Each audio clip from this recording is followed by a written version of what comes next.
पहले आप थोड़ा सीधे बैठिए, सेकंड पीरियड है, मैथ्स का पीरियड है, तो मुझे लगना चाहिए कि आप पढ़ने का मन कर रहा है। पहले बच्चों को देख के ये लगना चाहिए कि वो पढ़ना चाह रहे हैं, तब सामने वाले का मन होता है पढ़ाने के लिए, ठीक है। जैसे आप स्टेज पे जाके कुछ परफॉर्म करते तो सामने अगर लोग सुन नहीं रहे तो आपको मन करता है आगे जाके कुछ बोलने का। जब सब शांति से सुन रहे होते हैं आपकी बात, तब आपको स्टेज से कुछ बोलने का मन करता है। कोई पोएम प्रेजेंट कर रहे हैं, कोई सॉन्ग प्रेजेंट कर रहे हैं, अगर सब हल्ला मचा रहे हैं, आपको कोई सुन ही नहीं रहा तो मन नहीं करता है। तो ध्यान से बिल्कुल कान, नाक, आँख और दिमाग खोल कर सुनना है। सेकेंड चैप्टर स्टार्ट करने जा रहे हैं। सेकेंड चैप्टर है, मैं इसलिए बताती हूँ ये सेकेंड चैप्टर है, ये चैप्टर का नाम है क्योंकि आपको ना सबसे पहले ये भी पता होना चाहिए कि आपकी बुक में कौन कौन सा चैप्टर है और कौन सा नंबर पे कौन सा चैप्टर है। हमें अपनी किताब का नाम, उसमें कितने चैप्टर हैं, कौन सा चैप्टर कौन से नंबर पे, ये बेसिक जानकारी है जो हमें होनी चाहिए, ठीक है। तो चैप्टर 2 है, चैप्टर 2 है और नेम क्या है इसका, पॉलिनोमियल्स। अब पॉलिनोमियल्स होते क्या है, ध्यान देके बोलेगा कोई नहीं, जो बोलेगा सीधे मैं क्लास से बाहर भेज दूंगी उसको, दूसरों को डिस्टर्ब नहीं करेंगे। पॉलिनोमियल्स मैथ्स में अलजेब्रा के अंदर पढ़ा जाता है। किसके अंदर, अलजेब्रा। अलजेब्रा मैथ्स की ब्रांच है। इस ब्रांच में हम क्या पढ़ते हैं, कैसी मैथमेटिक्स पढ़ते हैं, जिसमें हम नंबर्स के साथ साथ अल्फाबेट्स भी पढ़ते हैं। क्या पढ़ते हैं हम, अल्फाबेट्स भी पढ़ते हैं, उसको पॉलिनोमियल कहते हैं, ठीक है। सॉरी, उसको अलजेब्रा कहते हैं, पॉलिनोमियल उसको क्या कहते हैं, अलजेब्रा कहते हैं। कुछ क्वेश्चंस को सॉल्व करने के लिए आपने देखा ही होगा, कभी कभी हम ऐसा सपोज करते हैं ना कि let this is equals to x, let that is equals to y. तो जो हम एक्स और वाई या ए बी सपोज कर रहे हैं, वो हम क्या कर रहे हैं, वो हम अल्फ़ाबेट्स यूज़ कर रहे हैं। किसमें, मैथमेटिक्स में। क्यों यूज़ कर रहे हैं, कोई ना कोई वैल्यू निकालने के लिए जो हमें पता नहीं है, अननोन वैल्यूज़ को निकालने के लिए, ठीक है। अब जो ये अल्फ़ाबेट्स हम यूज़ कर रहे हैं, मान लिया मैंने एक क्वेश्चन में सपोज किया let the age of Rajiv equals to x, और दूसरे क्वेश्चन में मैंने सपोज किया let the cost of 1 kg sugar equals to x, ठीक है। तो दोनों में मैंने सपोज तो एक्स ही किया है, लेकिन क्या दोनों में एक ही वैल्यू आएगी, एक्स की? नहीं, एक्स की दोनों क्वेश्चन में वैल्यू अलग अलग होगी। बल्कि मैं ये कहूँगी जितने भी क्वेश्चन में हम एक्स यूज़ करें, वाई यूज़ करें, ए यूज़ करें, बी यूज़ करें, उसकी कोई फिक्स वैल्यू नहीं है, सब में उसकी वैल्यू अलग अलग है। दोनों खड़े हो जाओ बीच में से, दोनों उठो, उठो। क्या चीज़ है इनके हाथ में नीचे, किस चीज़ की कॉपी, मैथ्स की। कर क्या रहे हैं ये, अच्छा, मतलब मैं पढ़ा रही, तुम्हारा ध्यान उस बात पे नहीं है। उठ जाओ यहाँ से बीच में से, सबसे लास्ट सीट पे बैठो, उधर जाके तुम ये इधर जो मेरे राइट में उधर बैठो, और तुम सबसे पीछे इस सीट पे बैठो जाके।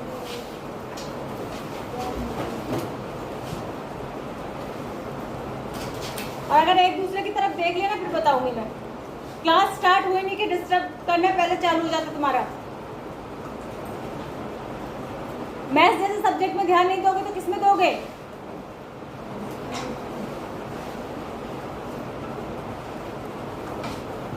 ठीक है। अब हम, तो इसका मतलब यह है कि जो अल्फ़ाबेट्स हम यूज़ करते हैं उनकी वैल्यू हर क्वेश्चन में सेम नहीं होती।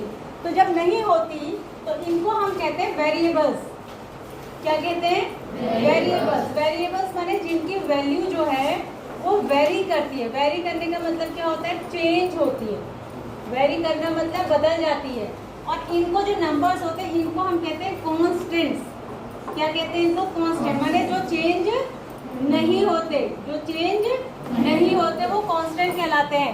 1 की वैल्यू दुनिया में हर क्वेश्चन में 1 ही रहेगी, हर जगह पे 1 ही रहेगी। 2 की 2 ही रहेगी, 100 की 100 ही रहेगी। कभी 1 की वैल्यू 1, कभी 1 की वैल्यू 2 हो सकती है क्या, नहीं। तो जो वैल्यू चेंज नहीं होती उनको कहते हैं कांस्टेंट। जो चीज़ चेंज नहीं हो, वैल्यू क्या, जो चीज़ चेंज नहीं होती उसको कहते हैं कांस्टेंट है ये। और जो चीज़ चेंज हो जाती है, जिसकी वैल्यू चेंज हो जाती है, उसको कहते हैं कि ये वेरिएबल है। जैसे टेम्परेचर एक वेरिएबल है, टेम्परेचर चेंज होता है पूरे दिन में, तो टेम्परेचर कांस्टेंट नहीं है, ठीक है। समझ में आ गई। तो यानी अलजेब्रा में, मैथमेटिक्स में हम दो चीज़ पढ़ेंगे, एक वेरिएबल और एक कांस्टेंट। अब हम क्या करते हैं, जब हम कोई क्वेश्चन सॉल्व कर रहे होते हैं, स्पेशली कोई वर्ड प्रॉब्लम सॉल्व कर रहे होते हैं, वहाँ पर हमें इन वेरिएबल की जरूरत पड़ती है। तो अब इस वेरिएबल में और किसी दूसरे वेरिएबल में कोई रिश्ता दिया होता है, रिलेशन। उस रिश्ते को, उस रिलेशन को बताने के लिए हम एक इक्वेशन लिखते हैं। क्या लिखते हैं, कोई इक्वेशन लिखते हैं। जैसे मैं कहूँ फॉर एग्जांपल कि दो लोग हैं, एक है सीता और एक है सीता के फादर। ये एक जनरल एग्जांपल दे रही हूँ। और मैं कहूँ कि जितनी भी सीता की एज है उसके फादर की एज उनसे 3 गुना है।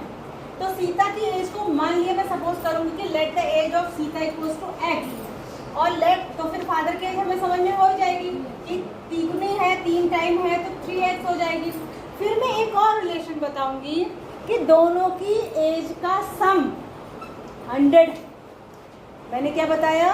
दोनों की एज का सम क्या है? 100 है। तो इसका मतलब हो गया 3x plus x equals to 100।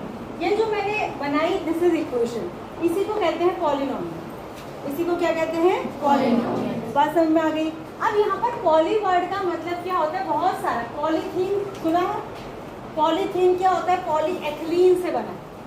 Polythene word किससे बना है? पॉलीएथिलीन। उसका पूरा नाम होता है पॉलीथीन नहीं होता, पॉलीएथिलीन, एथीन, पॉलीएथीन। ठीक है। तो एथेन मिथेन सुना है आपने? इन्हीं की बॉन्डिंग में चेंज होता है तो उससे एथिलीन, मिथिलीन, मिथाइलिन बनता है। फिर और बॉन्डिंग में चेंज होता है तो एथीन बनता है। ठीक है। तो पॉली का मतलब ये जो एथीन की बहुत सारे मॉलिक्यूल जुड़ते हैं तो पॉलीएथीन हो गया। पॉलीथीन एक लैब में बनाई हुई चीज़ है, वो नेचुरल थोड़ी होती है। ठीक है। तो पॉली का मतलब होता है बहुत सारी चीज़ें जब एक साथ इकट्ठी होती है उसको पॉली कहते हैं। ठीक है। बात समझ में आ रहा है? तो यहाँ पर क्या है, जब हम किसी इसको लिखेंगे, इक्वेशन को लिखेंगे, किसी टर्म को लिखेंगे अलजेब्रा में, तो क्या होता है? एक टर्म भी हो सकती है सिंगल, एक से ज़्यादा भी हो सकती है। ठीक है। तो जैसे मैंने लिखा 4x, ये एक ही टर्म है ना? और अगर मैं लिखूँ 4x प्लस 2, इसमें कितने टर्म है? 2 टर्म है। इसमें कितने टर्म है? 2 टर्म है। तो इसको अगर मैं कहूँ मैथ्स में तो इसको कहेंगे मोनोमियल। क्या कहते हैं इसको? मोनोमियल। मोनो का वर्ड होता है साइंस मैथ्स में 1। इसको अगर मैं कहूँ इसमें 2 टर्म है, इसको कहेंगे बाइनोमियल। बाई का मतलब होता है मैथ्स और साइंस में 2। अगर मैं लिखूँ 4x plus 3y plus 5 equals to 0, इसको मैं कहूँगी ट्राइनोमियल।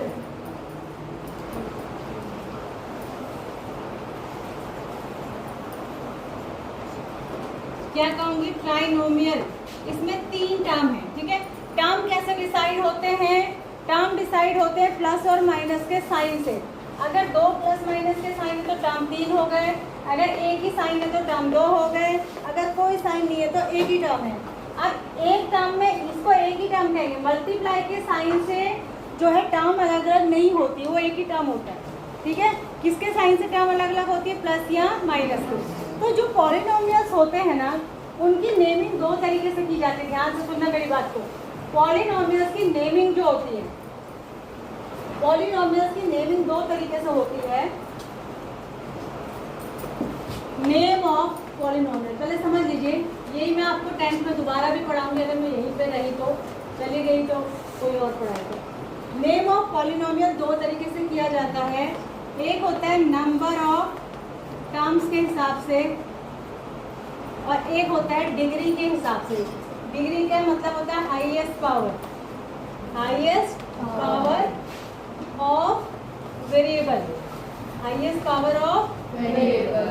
जैसे एग्जांपल भी देती चलूंगी, हाँ ध्यान से सुनना। अब मुझे लग रहा है तुम्हें बेचैनी होने लग गई है ना? अब तुम्हें सीधे मैं क्लास से बाहर कर दूंगी। अभी तक तुम दूसरे की कंप्लेंट कर रहे थे, अब तुम्हारे खुद समझ से बाहर हो रही है शायद बात।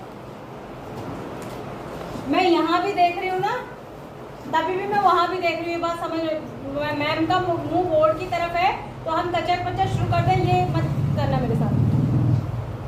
अगर तुम्हारा मन क्लास में लग रहा है तो बहुत अच्छी बात है, क्लास में बैठ के पढ़िए। अगर तुम्हारा मन क्लास में नहीं लग रहा है तो बोलिए मैडम मुझे नहीं पढ़ना है, ये डोर खोलिए और बाहर चले जाइए बाकियों को पढ़ने। पनिशमेंट देने की नौबत नहीं आनी चाहिए। तो नंबर ऑफ टर्म्स के हिसाब से अभी मैंने आपको बताया एग्जाम्पल के साथ। जैसे मैंने आपको बताया 4x लिखा तो ये क्या है? मोनोमियल है। क्या है? मोनोमियल। अगर 4x प्लस 2 लिख दिया तो ये क्या है? बाइनोमियल। क्या है? बाइनोमियल। अगर 4x plus 2y plus 4 equals to 0 लिख दिया तो ये ट्राइनोमियल है। क्या है? ट्राइनोमियल। अगर लिखा 4x plus 2y plus 3z plus 3 equals to 0। तो ये है टेट्रानोमियल। क्या है? टेट्रा माने 4, टेट्रा माने 4। ठीक है, समझ में आया? ऐसे ही पेंटा, फिर हेक्सा, फिर हेप्टा, कितना भी हो सकता है। अब डिग्री के हिसाब से जैसे मैं लिखूं 4x प्लस 2। अब देखिए यहाँ टर्म्स की बात नहीं हो रही। आप कहेंगे पहले नंबर पे मैम ने 2 टर्म लिख दिए, तो यहाँ मैं टर्म्स के हिसाब से नहीं बता रही, पावर के हिसाब से कुछ बता रही हूँ। तो इसको कहते हैं लीनियर इक्वेशन। क्या कहते हैं? लीनियर। अभी समझाऊंगी इसको। अगर 4x स्क्वायर प्लस 2 लिखूं तो इसको कहते हैं क्वाड्रेटिक इक्वेशन। क्या कहते हैं इसको? क्वाड्रेटिक। अगर मैं लिखूं 4x square plus 2x plus 3, इसको कहते हैं क्यूबिक। और अगर मैं लिखूं 4x क्यूब आएगा, 2x square plus 3x, 4x4 plus 2x cube plus 3x plus 5 equals to 0। तो इसको क्या कहते हैं? Biquadratic. क्या कहते हैं इसको? By quadratic. बाई का मतलब 2, क्वाड्रेटिक का मतलब ही 2, 2 और 2 4, 2 2 जा 4। तो बाई क्वाड्रेटिक माने जिसकी डिग्री 4। अब आप कहेंगे डिग्री क्या होती है? इसमें जो भी वेरिएबल यूज हुआ है, इसमें जो भी वेरिएबल यूज हुआ है उसकी जो हाईएस्ट पावर है, जैसे इसमें वेरिएबल क्या है? x, इसकी हाईएस्ट पावर कितनी है? 1। इसकी पावर कितनी है? कोई पावर दिख नहीं रही, तो जब कोई पावर नहीं लिखी होती तो पावर कितनी हुई? 1। तो ये क्या है? Linear equation. दूसरी, इसकी पावर कितनी है? 2। ये क्या है? क्वाड्रेटिक है। इसकी पावर कितनी है? इसकी 3 है, इसकी 2 है, इसकी 1 है, लेकिन आपने हाईएस्ट देखनी। हाईएस्ट कितनी है? 3 है, तो ये क्यूबिक इक्वेशन है। इसकी कितनी है? हाईएस्ट 4 है, तो ये बाई क्वाड्रेटिक इक्वेशन है। ठीक है, अब आपको जो यहाँ पर पॉलिनोमियल पढ़ना है इस क्लास 9 में, आपको पॉलिनोमियल पढ़ना है एक ही वेरिएबल में। देखो यहाँ पर क्या है, देखो यहाँ मैंने 2 वेरिएबल यूज़ किया है x y, यहाँ मैंने 3 वेरिएबल यूज़ किया x y z, यहाँ भी कहीं मैंने 2 कहीं 3 यूज़ कर लिए होंगे। तो आपको जो पॉलिनोमियल पढ़ना है यहाँ पर क्लास 9 में, वो क्या पढ़ना है? एक ही वेरिएबल में पढ़ना है। मतलब x होगा तो पूरी इक्वेशन x में ही होगी, y होगा तो पूरी इक्वेशन y में ही होगी, t होगा तो पूरी इक्वेशन t में ही होगी। बात समझ में आ रही है? अब लीनियर का क्या मतलब होता है? लीनियर इक्वेशन वो इक्वेशन होती है जो एक लाइन की इक्वेशन होती है। लीनियर इक्वेशन माने इक्वेशन ऑफ अ लाइन। जैसे मैंने ये लिखा ना यहाँ पे 4x प्लस 2 इक्वल्स टू 0, ये एक लाइन की इक्वेशन है। इससे हम एक लाइन खींच सकते हैं। अगर इसको ग्राफ में खींच के बताएंगे तो हमें क्या मिलेगी? एक लाइन मिलेगी। क्या मिलेगी? लाइन मिलेगी। ठीक है, तो समझ में आ गया लीनियर इक्वेशन क्या होती है? Quadratic equation. अच्छा, लीनियर इक्वेशन में अगर एक ही वेरिएबल में दिया है तो इसका एक ही जीरो होता है। क्या होता है इसका? एक जीरो। जीरो माने इसका सोल्यूशन। सोल्यूशन माने अगर आप इस इक्वेशन को सॉल्व करेंगे ना, जैसे ये इक्वेशन है 4x प्लस 2 इक्वल्स टू 0। अब आपसे कहा जाए यहाँ से x की वैल्यू निकालिए, तो आप क्या करेंगे? 4x इक्वल्स टू -2 हो गया उधर ले जाके, x इक्वल्स टू -2/4 यानी कि -1/2। तो ये जो x की वैल्यू आई ना -1/2, ये इसी को जीरो कहते हैं। क्या कहते हैं इसको? जीरो ऑफ द इक्वेशन कहते हैं। इसी को सोल्यूशन ऑफ द इक्वेशन भी कहते हैं। क्यों? अगर आप इसको इस इक्वेशन में रख दो वापस x की जगह पर, तो ये इक्वेशन जीरो हो जाएगी। क्या हो जाएगी इक्वेशन? एक साइड तो जीरो है ही, इस साइड भी जीरो आ जाएगा। इसीलिए इसको कहते हैं सॉल्यूशन ऑफ द इक्वेशन या फिर जीरो ऑफ द इक्वेशन। बात समझ में आ रही है? तो ऐसे ही जब क्वाड्रेटिक इक्वेशन को सॉल्व करेंगे तो यहाँ से x की 2 वैल्यू आएंगी। कितनी आएंगी? 2। इसको सॉल्व करेंगे तो 3 आएंगी, इसको सॉल्व करेंगे तो क्या आएगी? 4। यानी इसका 1 0 होगा, इसका 2, इसका 3, इसका 4। ये 1 0 वाली बात मैं कह रही हूँ तब जबकि एक ही वेरिएबल में इक्वेशन। कितने वेरिएबल में है इक्वेशन? एक ही है। समझ में आई ये बात? समझ में आई? डिग्री समझ में आ गया? किसको कहेंगे? Degree of polynomial, highest power of the variable, highest power of the variable. ठीक है, एक और बात है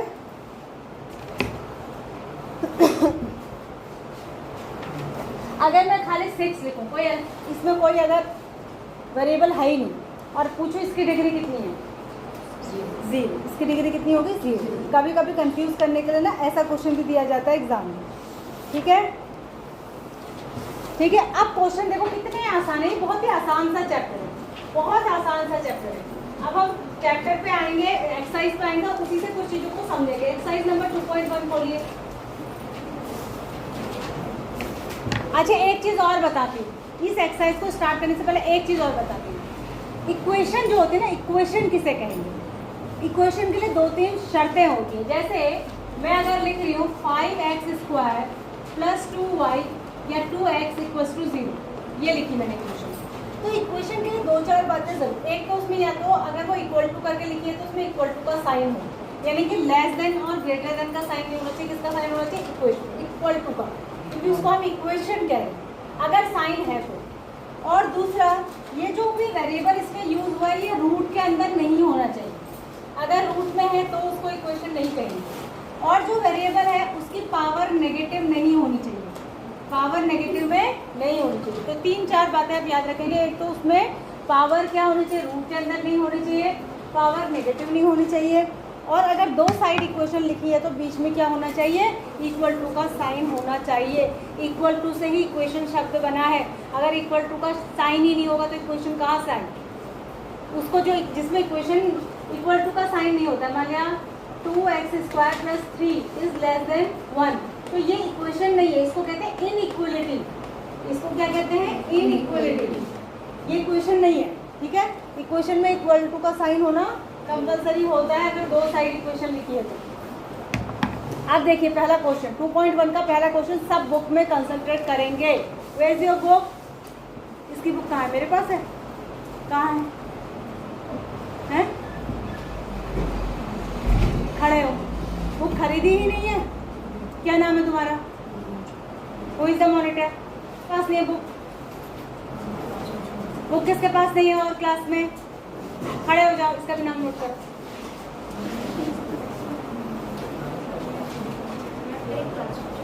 नहीं, नाम नोट करो इनके जल्दी से। अब इसमें से कितनों ने खरीदी ही नहीं है? जिन्होंने खरीदी नहीं है, खरीद सबने ली? लेके नहीं आए ना, नाम नोट करो इनके। अब इनके सबके घर फोन करती हूँ, मतलब इनके पेरेंट्स ने इनको बुक घर पे रखने के लिए दी है कि स्कूल में ले जाने के लिए दी है। मैथ्स के पीरियड में तुम बुक लेके नहीं आओगे, मैं कोई क्वेश्चन समझा रही हूँ, बुक में देखना है तो तुम दूसरे के भरोसे आते हो। अगर पूरी क्लास यही सोच ले कि मेरा बगल वाला ही बुक लाएगा तो इसका मतलब तो कोई नहीं लाएगा क्लास में, हर बच्चा दूसरे के भरोसे आएगा। फिर तुम्हें अपना बैग भारी लगता है बुक लाने में, तो जो लाया है जिसकी बुक से तुम पढ़ रहे हो उसको नहीं लगता है? उसको नहीं लगता है बैग भारी? तुम्हें लाने में बहुत कष्ट होता है तो दूसरे की बुक से पढ़ते क्यों? फिर अगला भी तो थोड़ा कंधों में वजन डाल के ला रहा है ना, कष्ट कर रहा है। सबके नेम नोट करो जल्दी। बिना किताब के मेरी क्लास में नहीं आइएगा, मैं बता रही हूँ। जो बुक नहीं ला सकता, जिसको इतना कष्ट सहन नहीं है स्टूडेंट लाइफ में कि वो किताब लेकर आए, वो क्लास में नहीं आएगा। अगर आपके पास बुक हो, स्कूल की कॉपी हो, रफ कॉपी हो, पेन पेंसिल हो नोट करने के, तब आप क्लास में आइए। अदरवाइज आप आराम करिए, अपनी क्लास में ही बैठे रहिए, या जहाँ घूमना है जो करना है करिए। पढ़ने का मतलब होता है कि पढ़ने वाली चीजें आपके पास हो। मैं कह रही हूँ कि बुक में देखो, ये क्वेश्चन मैं बता रही हूँ, तो आप किस में देखेंगे? बगल वाले की बुक में। अगर वो भी नहीं लाता तो अगर मैं कहूँगी यहाँ पर अपनी बुक में ये चीज नोट करिए, तो आप किसकी बुक में नोट कर लेंगे? नोट हो गए? सिट डाउन, नीचे बैठो। देखिए पहला question, which of the following expression are polynomial in one variable and which are not. अभी अभी मैंने आपको बताया कि पॉलिनोमियल होने के लिए क्या क्या शर्तें जरूरी हैं। यहाँ पर ये इक्वेशन की बात नहीं कर रहा, पॉलिनोमियल की बात कर रहा है, तो यहाँ पर इक्वल टू वाली बात नहीं आएगी क्योंकि इसने इक्वेशन नहीं बोला, इसने पॉलिनोमियल बोला। पॉलिनोमियल के लिए बाकी 2 शर्तें वैसे ही रहेंगी कि एक तो वेरिएबल रूट में नहीं होना चाहिए, दूसरा वेरिएबल किस में नहीं होना चाहिए? नेगेटिव पावर में नहीं होना चाहिए। ठीक है, अब इसने क्वेश्चन को क्या बोला है ध्यान से पढ़ लिया आपने? क्वेश्चन ध्यान से पढ़ लिया? ये पूछ रहा है कौन सा पॉलिनोमियल है वन वेरिएबल में। पहला वाला है क्या? यस और नो लिखना है। आप कॉपी में इसको कैसे करेंगे? पहले ऊपर क्वेश्चन लिखेंगे, एक साइड सारे ये लिख लेंगे क्वेश्चन जितनी भी दी है, और दूसरी साइड आपने यस और नो लिखना है। ठीक है, तो पहला वाला है 4x² - 3s + 7 = 0। क्या ये पॉलिनोमियल है? यस और नो? कौन कह रहा है no? Who is saying no? Yes, this is polynomial. अगला वाला y² + √2। यस और नो? क्यों नो मैम? √2 है तो √2 क्या वेरिएबल होता है? मैंने आपको बताया कि वेरिएबल के ऊपर रूट नहीं होना चाहिए, नंबर के ऊपर रूट हो सकता है। ऐसे ही कंफ्यूजिंग क्वेश्चन एग्जाम में आते हैं जब आप बात को पूरी तरीके से नहीं सुनते। ये क्या है? Lack of listening. आपने मेरी बात अच्छे से नहीं सुनी। मैंने कहा जो वेरिएबल यूज है उस पर रूट नहीं होना चाहिए। इसमें नंबर के ऊपर रूट है, वेरिएबल में रूट नहीं है, तो ये पॉलिनोमियल है। अगला वाला 3 root t plus t root 2, ये नहीं है क्योंकि इसमें टी के ऊपर रूट है। अगला वाला y plus 2 upon y, yes और नो, जल्दी बोलिए यस और नो। क्यों, कौन कह रहा है no? You are saying no, बताइए क्यों नो? स्टैंडर्ड अब मैम अभी फ्रैक्शन में है और हम उसको ऊपर लाएंगे तो नेगेटिव। वेरी गुड, क्लैप करो। ये यहाँ पर ये जो y नीचे है ये नेगेटिव पावर में है। आप कहेंगे दिख तो नहीं रहा, जब आप इसको ऊपर लिखेंगे और ये ऊपर आएगा तो इसकी पावर हो जाएगी -1। तो ये दिखने में अगर नीचे वेरिएबल है अपॉन के नीचे तो ऊपर लाने पर उसकी पावर नेगेटिव ही हो जाएगी। तो इसका मतलब अपॉन में वेरिएबल नहीं होना चाहिए, इसलिए ये भी क्या है, पॉलिनोमियल नहीं है। Sit down, very good. अगला है x raise to power 10 plus y cube plus t raise to power कितना है 50। इज दिस अ पॉलिनोमियल और not? Is this a polynomial और not? This is a polynomial. तो इस क्वेश्चन के हिसाब से इसमें यस आएगा या नो? कितने बच्चे कह रहे हैं यस आएगा? अब कंफ्यूज क्यों हो रहे हैं? कितने बच्चे कह रहे हैं यस आएगा? Raise your hands. देखो कंफ्यूज ही है। अरे भाई कितने नहीं आएगा वाले हाथ खड़ा करो फिर। मतलब कुछ बच्चे ऐसे हैं जो आएगा में भी नहीं हाथ खड़ा कर रहे हैं और नहीं आएगा में भी नहीं कर रहे हैं, यानी उनको कुछ पता ही नहीं क्लास में चल के। ये पॉलिनोमियल है, इस बात में यस आएगा, पर जो क्वेश्चन की डिमांड है उस हिसाब से इसमें नो आएगा, क्योंकि उसने बोला है कि पॉलिनोमियल इन 1 वेरिएबल। इसमें 3 वेरिएबल हैं। अगर एग्जाम में ये क्वेश्चन आ जाता है तो आप जल्दीबाजी में ऐसे ही क्वेश्चंस को गलत करते हैं। ये पॉलिनोमियल है, नो डाउट। अगर सिर्फ इतना पूछा जाएगा is this a polynomial, then answer will be yes. लेकिन अगर पूछा जाएगा is this a polynomial in 1 variable, then answer will be no, क्योंकि ये एक वेरिएबल में नहीं है, 3 वेरिएबल इसमें यूज किए गए हैं। तो ये था आपका पहला question, which was very easy. मुझे नहीं लगता कि इसमें कुछ था। ये छोटे बच्चों जैसे अगर मैं क्लास 6 को भी ये बात समझा दूँ तो वो भी इस क्वेश्चन को कर लेंगे ना। अगला है right the coefficient of x square. देखो ये मैंने आपको नहीं बताया, एक चीज होती है कोफिशिएंट। अगर मैंने एक इक्वेशन लिखी 4x² plus 2x³ plus 3x plus 5 = 0, ध्यान से सुनिए। तो ये जो x² है, ये जो क्यूब पहले आएगा फिर स्क्वायर आएगा, ये जो है और ये जो है, ये 3 क्या है, वेरिएबल है। ये क्या है, वेरिएबल है। इनके साथ जो नंबर लगे हैं वो इनके कोफिशिएंट है। क्या है, इनके कोफिशिएंट है। अगर आपसे कोई पूछे इस इक्वेशन में x³ का कोफिशिएंट कितना है तो आप कहेंगे 4 है। अगर कोई पूछे x² का कितना है आप कहेंगे 2 है। अगर कोई पूछे x का कितना है आप कहेंगे 3 है। अगर कोई पूछे इसमें कांस्टेंट टर्म कितनी है तो आप कहेंगे +5 है। और कोफिशिएंट को भी आप साइन के साथ ही बताएंगे। यहाँ पर तो मैंने सारे प्लस पर लिखा, अगर ये नेगेटिव होता और आपसे पूछा जाता है x² का कोफिशिएंट तो आप बोलते -2। Is that clear to all? तो यही क्वेश्चन में पूछा गया है, right the coefficient of x²। अब इसमें हर इक्वेशन में x² का ही बताना है, हर इक्वेशन में x² का ही कोफिशिएंट बताना है। पहले में कितना है 1, जब कुछ नहीं लिखा है तो क्या है 1। दूसरे में कितना है -1, तीसरे में कितना है π/2, चौथे में कितना है √2। ठीक है, क्लियर है? अरे क्लियर है, कोई डाउट तो नहीं है? अगला क्वेश्चन है, give an example each of a binomial of degree 35 and monomial of degree 100। ये कह रहा है एक बाइनोमियल लिखो जिसकी डिग्री 35 हो। तो कुछ भी बना लीजिए अपने मन से, आप लिख दीजिए x⁵ + 10 = 0। अब ये बाइनोमियल हो गया क्योंकि इसमें 2 टर्म है और इसकी डिग्री कितनी हो गई 35, क्योंकि इसमें जो वेरिएबल मैंने यूज़ किया है उसकी पावर हाईएस्ट मैंने कितनी रखी है 35। ठीक है, समझ में आया? अगला ये कह रहा है डिग्री 100 का एक मोनोमियल लिखो, मतलब एक सिंगल टर्म लिखो जिसकी डिग्री कितनी है 100। तो y⁴100 ऐसे लिखो, 5y⁴100, कुछ भी बना दो, डिग्री 100 होनी चाहिए। ठीक है, अगला है right the degree of each of the polynomial. 4th question में सारे इक्वेशन को देखो और बताओ पहले इक्वेशन की डिग्री कितनी होगी 3, क्योंकि हाईएस्ट पावर कितनी है वेरिएबल की 3। दूसरे की, तीसरे की, चौथे की, 0, क्योंकि इसमें वेरिएबल नहीं है, तो इसकी डिग्री कितनी हुई 0। Classify the following a linear equation quadratic और क्यूबिक। आपने क्या करना है, मैंने आपको लीनियर इक्वेशन बता दिया क्या होती है, जिसमें x की डिग्री यानी वेरिएबल की डिग्री 1 हो। क्वाड्रेटिक क्या होती है, जिसमें वेरिएबल की डिग्री 2 हो। क्यूबिक क्या होती है, इसमें वेरिएबल की डिग्री क्या हो, 3 हो। और बाई क्वाड्रेटिक जिसमें 4 हो। अब आपको ये सारी इक्वेशन एक साइड लिखनी है और इसके सामने वाले यानी राइट हैंड साइड पे ये लिखना है कि कौन सी लीनियर है, कौन सी क्यूबिक है, कौन सी क्वाड्रेटिक है, कौन सी बाई क्वाड्रेटिक। लिख लेंगे आप। क्लियर है आपको? अगर जिसको क्लियर नहीं है ये बातें एक बार घर जाके दोबारा से क्लास रिवाइज करिएगा, फिर आप समझ जाएंगे कि हम linear, quadratic, cubic, by quadratic किससे डिसाइड करते हैं, डिग्री से। और डिग्री क्या होती है, जो वेरिएबल उसमें यूज़ किया गया है उसकी हाईएस्ट पावर जो है वही इक्वेशन की डिग्री है।